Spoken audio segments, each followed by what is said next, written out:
Alright guys, welcome back to Star Citizen. Now that there's been some more updates to the game, I'm going to cover some new ships. Specifically, I'm going to cover a variant and of course a new ship that's hangar ready. And no, it's not the one you're seeing now, that's the Cutlass. But that's not what we're looking at. We're looking at this one here, the M50. You can see the size in comparison. This thing is incredibly small compared to the Cutlass there. Very tiny. Stand next to this thing over here. Just towers above you, its engines and everything. Here's the M50 racing ship. Since racing is apparently one of the big parts in Star Citizen, you can make a living just racing ships as opposed to going and blowing stuff up. This might be one of the racing models that you'd use. This is much smaller than the other racing ship, which is the 350R. Both made by the same company. Much more micro version of it, but I actually think that this one, they say on the specs the 350R will go faster, but with the size of this thing and how much mass it has, I'm thinking you could trick it out to do better. So how tiny it is. Now what to note on this is the detail. Just look at the, you can even see the streaks on the paint and everything. How you can see imperfections on it in the metal. They went really far trying to make this thing look as authentic as possible. It's just a little bit of wear on it right there. Just incredibly detailed.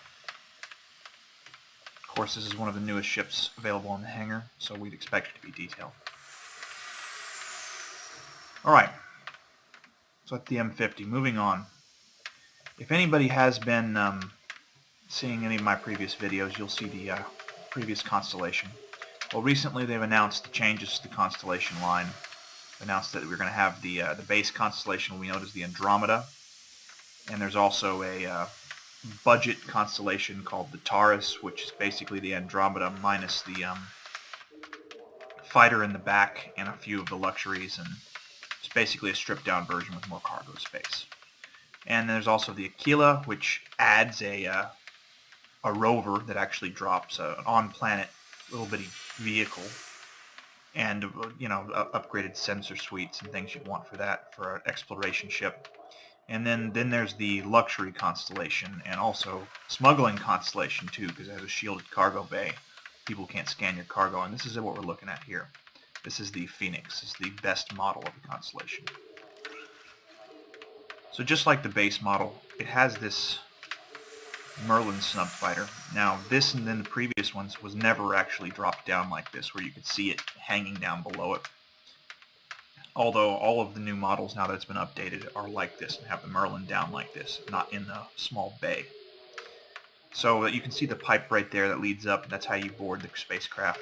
And of course this would release the little bitty Merlin snub fighter. Now this Phoenix is going to come with a different fighter other than the Merlin. It's just temporarily in here until the, I believe it's called the Kruger or something, is coming out to replace the Merlin, specifically for this model. But the Merlin will be available on the base model. It'll look pretty much like this where we see it. The paint job, of course, on the Constellation itself will be different. So like I said, full luxury suite. If you see my other videos, you're going to see that this place, instead of looking like this looks more like something you'd expect on a Starfleet starship or something. It's just absolutely wild. I thought the Phoenix had two guns, the upper one and the lower one. I'm noticing the access to the lower one is gone. I thought it was supposed to have both of them, and only a few of the other models had it removed, but maybe it's removed on this one too, or maybe it just hasn't been updated yet, I'm not sure. But there we go, it's got the upper gun at least. The lower one, I'm not sure if they're fixing that still, because this is brand new in here. Still have the 3 chairs. I'm understanding you can delegate helm control or anything you want to any of these different chairs, which is nice. Still have the pull-down minibar there, which is not quite working yet because this is fresh in here. Notice they moved the berthing and the restroom and showers up here. Now these doors don't open yet. I'm not sure why. I guess they're still working on it, but there's the toilet in there. There's the shower in there. And here is also the berthing here. These also double as your, these eject out as your escape pods in case of emergency. And these all used to be in the back of the ship, along with the restroom and the shower all used to be in the rear of the ship before. They said it was a death trap, that it should be sealed up here in front where it was secure in case of loss of pressure or having to move things out of the cargo bay. It made more sense. So they moved it up. If you compare this to the Andromeda, if you've seen the videos, I've toured the Andromeda before I upgraded it to this. And these were much more, they did not look nice like this. They looked like kind of pods that were racked up here on the walls. So here, let's go to the back. Now the Andromeda, this would open, if this was Andromeda version, this would open up to a cargo bay, and you see you have a big pit here, and you'd be able to lower the cargo hold and everything. Now this is full luxury model. Of course, we have a full kitchen back in here, mini bar, plenty of seats to entertain people, a nice big conference room with a lovely glowing table. Here are our side airlocks if we want to take on additional people, let them in here. And of course, how would it be complete if it didn't have its full and complete hot tub included? Who wouldn't want their own hot tub in their spacecraft? Now, I wasn't sure if they were going to make this a separate room here. You're going to notice there's another restroom back here, but this appears to be, you know, a place a bed, a resting place, maybe the captain's quarters or something. I'm not sure, but you'd almost expect there to be another wall here for privacy, but there doesn't appear to be. This is also some kind of shower or something to rinse off, I guess, after you get out of the hot tub here. You got to take a quick rinse or something. But I'm surprised there's not any additional privacy here. Something cutting off this section from the rest.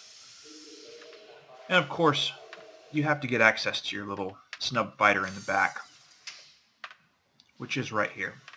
This hatch opens up, you climb down, get in the snub fighter and take off. Now, I'm not sure if cargo access to this thing is completely segregated. It does appear to be segregated. In the other models, the non-Phoenix models, you can gain access to the cargo. In fact, this is the cargo room, essentially. But of course, the cargo is right underneath here. If we see from beneath the ship or try to clip through the walls, there is a whole space under here for cargo. It's just we don't have direct access to it. And there is the Land Rover. I suppose the only way to get to it, when they actually do put it into the model, is to lower it and then go board it from underneath. But here it is, the luxury Constellation. And if you were watching the video earlier, and you notice if you look over just a little ways, yeah, there's a second one there. They're both Phoenixes, both Phoenix models, so I don't have the other one to show you through it now. But overall, I think the Constellation has gone through a great metamorphosis here. And it was one of the ships I was planning on flying, and now that I've seen this one, I think this will be the first trip I take out in the persistent universe will have to be in this particular spacecraft, because this one is absolutely wonderful looking. They really took it to the next level, making a luxury model of it. All right, that's it for now, guys. Thank you.